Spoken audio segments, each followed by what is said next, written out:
So we'll begin with, what does philanthropy mean to you?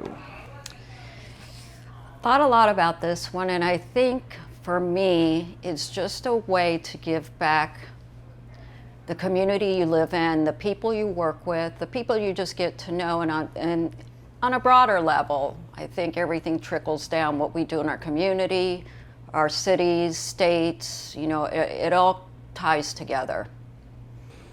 So think back, and maybe what is your earliest memory of giving back or being involved in a community? My mom and dad were refugees, political refugees from Cuba. And when they came into this country, people had to unite, help each other, give to each other. Those that had more would give more. My dad was the mechanic, electrician. He could fix anything. So my dad would go, and whomever had a need for something to be fixed, he would do that. As a result, I ended up doing some babysitting for free, or helping make a meal, taking care of somebody that needed help. So it was just by default. So today, who or what inspires you? I would say primarily children. When I see some of the stories of what children go out and do to help their community, their schools, that just fills my heart. To see these little people that can really relate on such a big level to help and say, hey, what can I do to make the world better? Children can teach us a great deal, and their energy and enthusiasm can be incredible and absolutely an inspiration.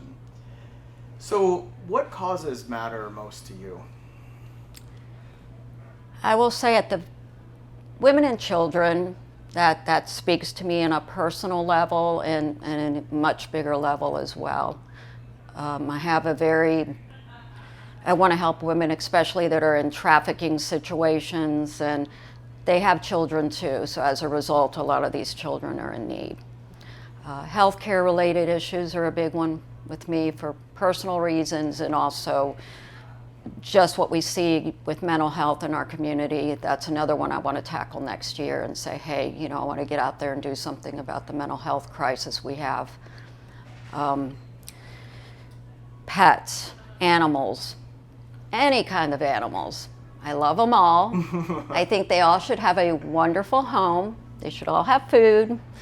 That's very near and dear to me. And again, as a result of my father he was a rescuer before the word rescuer was really in our vocabulary. You all created Crabby for a Cause as a way to help kind of unite your philanthropy and your work in the community. Tell us a little bit about the journey to get there, and where did that come from, and how'd you get that off the ground, and why does that name matter to you? In 1983, and that's when we opened here, we were a very young business. We were just scratching by, 10 of us working, doing everything. My mother-in-law died in 2000.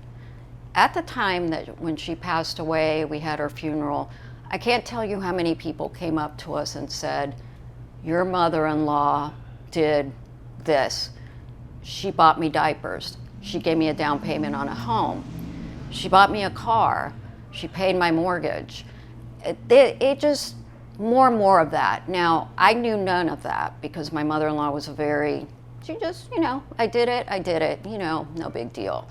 As we grew and got bigger as a business, we realized, we need to organize this giving, the way Mom did it.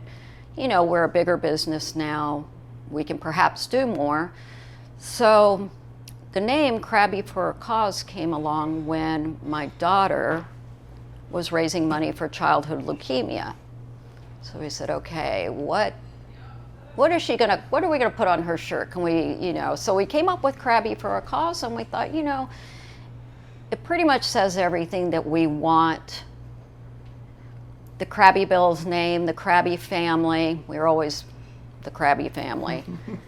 So, and it's been a journey. Every year it's different. Every year we find another organization that we want to work with, or we say, hey, let's diversify a little bit. So talk to us a little bit about the partnership and relationship to Pinellas Community Foundation and getting started into creating a fund that you are using today as a way to give back to the community. Well, a few years ago, as the business grew, as we've taken on more locations, and we have become Crabby family brands, we were every day a little more involvement. Another fundraiser we were going to do, another there might be a big donation we wanted to give, and as a business owner, the tracking, the bookkeeping, making sure my tax accountant is getting everything in a meaningful way, it takes away from our time to do what we need to do in our business. So my tax accountant very wisely said, I want you to check out Pinellas Community Foundation. I think they're going to fit your need without bogging you down with establishing a foundation. You guys can do the work you need to do, do what you need to do as far as the business goes. And I have been so happy meeting you all, working with you. It's just everything that I needed help with on that front. The reporting, for me, for business owners that just want to do their business, we need to focus on what we do. So what advice might you have for people that would be new to philanthropy? Well, everybody really is a philanthropist. We all have it within us to give. I think philanthropy is always a word that we envision as being a huge, tied to a lot of money. But I think we have a resource. We all have some type of resource to give. This is a family endeavor for you all. How are you passing this on to the next generation? Well, we are on the third generation now. Fourth generation is in elementary school. What my husband and I try to do for the third generation is to introduce them to what are we doing as a business, what's important to our community, what are some of the things that you all should be thinking about. The community changes, issues change, we need to educate ourselves, stay on top of it. We bring the children into it. They just built some beds in St. Pete for a family. They built 6 beds, mattresses, made beds, and these children need to understand that, this is what you can give back. I want to thank you for spending time with us and talking to us about philanthropy and your family and Crabby Bills and your involvement in the community. We're grateful for all that you do and wish you many, many more years of great business and really incredible impact in the community. Well, I thank you all for working with me